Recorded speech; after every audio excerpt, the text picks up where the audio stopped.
Chandu the Magician.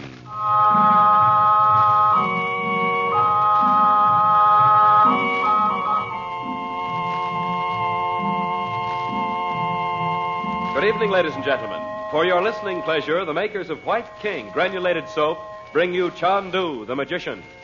But before we continue our story of romance, intrigue, and high adventure, we'd like to have a word with you about your 3-times-a-day job of washing dishes. When you wash your dishes tonight, we hope you wash them in rich, thick, White King soap suds. For if you are one among the many thousands who prefer soap suds in your dishpan, we'd like to remind you that White King is a grand dishpan soap. Those wonderful White King soap suds stand up rich and thick in water that is comfortable and kind to your hands. Yes, indeed, White King suds are so gentle, they are safe for pretty hands. For washing clothes or dishes, you'll say, I love White King, because nothing washes like soap, and there is no soap like White King. And listen, when you buy White King at your grocer's, be sure to save those box tops, won't you?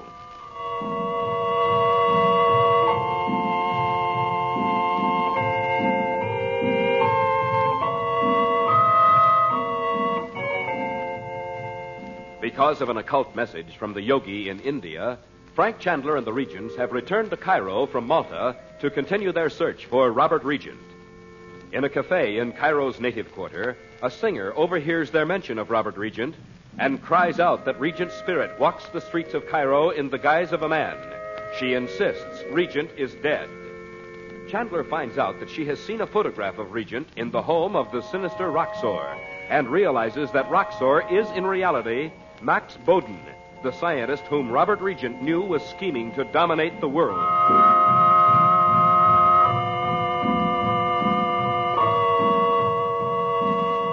Later, when they reach Princess Naji's home, they find Amin Mikhail, the father of Abdallah the Bedouin, awaiting them.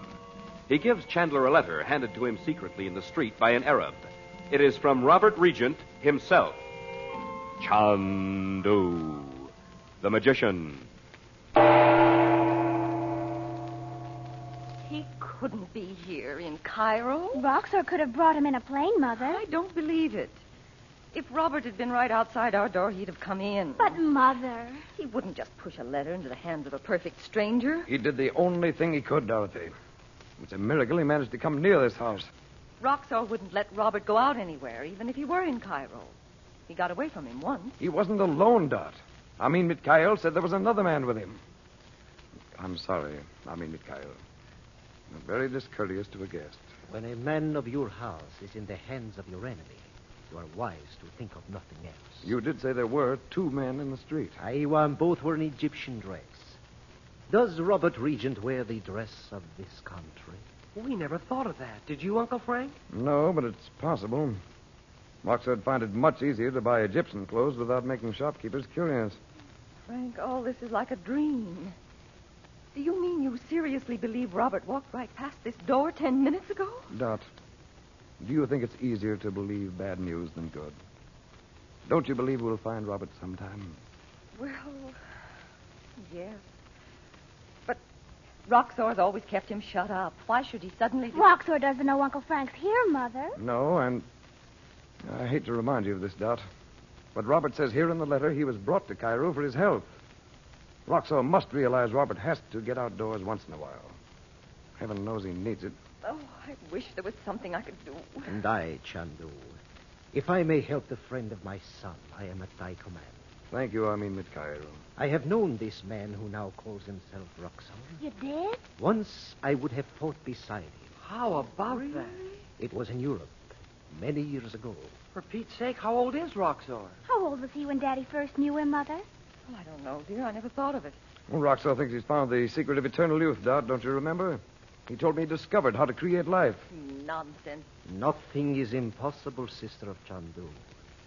I myself have seen a man. I mean, Mikhail. Who was he? You have heard of him, Chandu? Perhaps. Tell them, won't you? He was a sheikh. of a tribe not far from my own. His name was Nizar. He took to himself but one wife, for he loved her with a love surpassing all others. Oh. Tales of her beauty spread from oasis to oasis over the desert, though the men of Islam do not speak of their women, as you know. I never could see why not. Bob. But it happened that she fell ill, and Nizar's mind could hold no thought but what he could do for her. From the ends of the earth he brought herbs and ointment to heal her. From Spain, from Iran, he commanded them.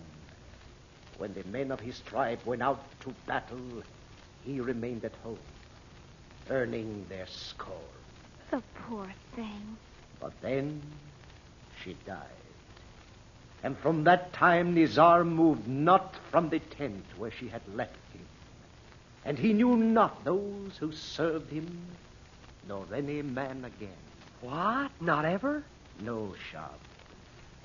And ever after that, he remained as he had been when she died. Young, black of hair and beard, piercing of eye.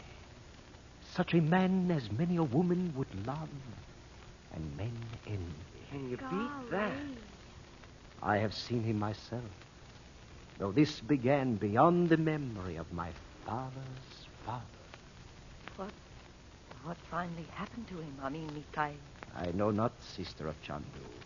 I tell thee this story only to show that such things are not impossible, as I have said. Nothing is impossible, Dot. I know. Well, it sounds pretty funny, though. You'll have to admit that. Gosh, I'd like to know what happened to him myself. Gee, that desert stuff is solid. If Chandu pleases, I will take the young Effendi into the desert for a time. Jeepers. There he will see desert men for himself. My tents will be honored. Oh, what do you say, Uncle Frank? Mom, is it okay? We are honored. Mikhail. I would be happy to see my sister's son learn the ways of the desert. And if it might be, I would be glad. As Allah wills. Wilt thou see the jewels now, Chandu? If Mikhail pleases. Here is the key. It was forged by him who made the jewel case 6 centuries ago across the Mediterranean Sea. Take it, Betty. Is it really mine? It is so. And I am to say that with the jewels is given thee the deathless love of Abdallah, my son. Oh, Amin Mikhail. I'm so sorry for you. I guess I didn't realize when Abdallah... Oh, Uncle Frank, you open it. Do not weep for me, Betty Lou, nor for Abdallah. He himself chose to look into the eyes of death, that he might love thee always in paradise. You sound just like Abdallah. Here, dear. I've unlocked it. Open it, darling. Mother! Aren't they gorgeous? How about that? Talk about Captain Kidd. Are those rubies and things real? Bob, for heaven's sake. Oh, gosh, I didn't mean... Well, hey, Bets, take some of them out and let's see them, huh? May I honestly do anything I like with them? Are they really all mine? It is so, Betty Lou. Oh. Then, here, Mother. This string of pearls is for you. Aren't they wonderful? Put them on right now, darling. Oh, but Betty, Please. dear. And, Amin Mikhail, I wish you'd pick out whatever you think she'd like to take back to Abdallah's mother. Will you? It is not hard to see why Abdallah loved thee, whom he called Little White Rose. Oh, thank you. I will take this golden chain, and I say to thee that she will wear it always, in memory of thy golden heart. I wish I could give it to her myself. Please tell her how sorry I am about Abdallah. Bismillah, it was written. Now, Chandu, how may I help thee? Well, I would like to find a man I could trust to take Abdallah's place. But you say Roxor knows you. It was many years ago when I was beardless. I have not the secret of eternal youth. He would not know my face today. Good. Roxor may not be here anyway. He'd have gone back to Europe weeks ago if he hadn't had to bring Robert here from Algiers. Mikhail, how long will you be in Cairo? I am at the command of Chandu, as I have said. Where are you staying? In the street of the thieves, there is a sarai where men of the desert stay in Cairo. The street of the thieves. That's what that girl said in the cafe. Yes, it's... What is it, Abu? Chandu, there is a messenger. Oh, bring him in, Abu. It is not a man, Sid. What, a girl alone at this time of night?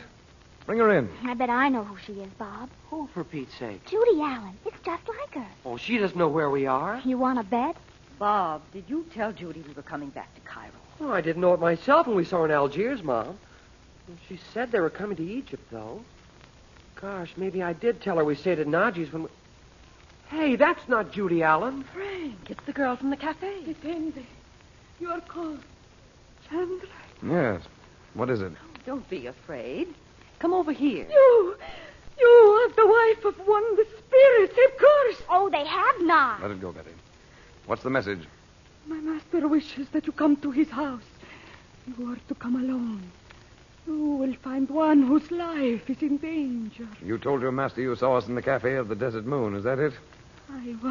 But then I did not know. Who is your master? His name is Ben Ali. His house is in the street of the thieves. Oh, that again. Why did he send you with this message instead of a man? Because if there are guards and I am killed, Malish.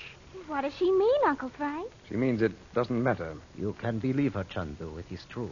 She is only a woman. I'll never understand these people. You will come, Chandu. I will show you the way. Go into a place like that at night alone? Of course he won't. That's not the point, Don. Tell Ben Ali he'll have to think up a better story than that. You do not believe what I have said. Why should I? Then I am to let you see. This. Robert's ring. Is it? Look at it closely, Dot. Be sure. Oh, yes, I told you I had it made for him myself. There couldn't be another one like it. Oh, let us see, will you, Mother? Bob and I never did see it. It could be a copy, Dot. I will sit. In the street of the jewelers are men skilled in such art. I know it's Robert. Then you will come with me. Not just yet. Sit down here. I want to ask you some questions. The last time we saw Dad's ring, Abdallah had it on. He returned it to Roxor shop. I know it. Mashallah. What is that? What? Hey! What are you looking at? The small one there. What do you mean? The small one there at the window. Arrange the spider. Ah!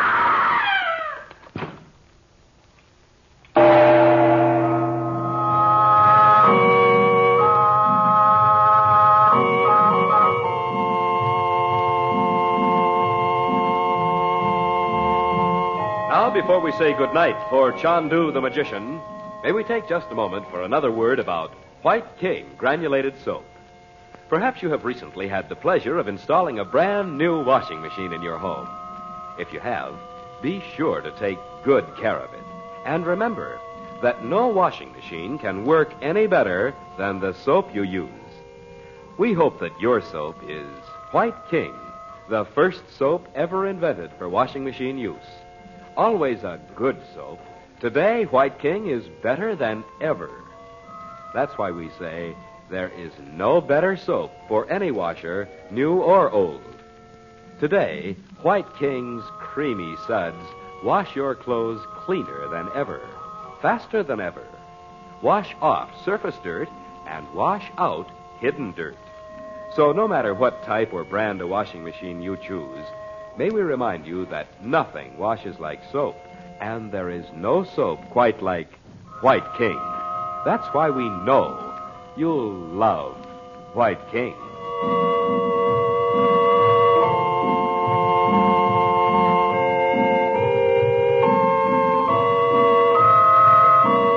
Chandu the Magician is based on the original radio drama created by Harry A. Earnshaw and is written by Vera Oldham. The makers of White King invite you to listen tomorrow at this time when the story resumes. Chandu the Magician. This is the Mutual Don Lee Broadcasting System.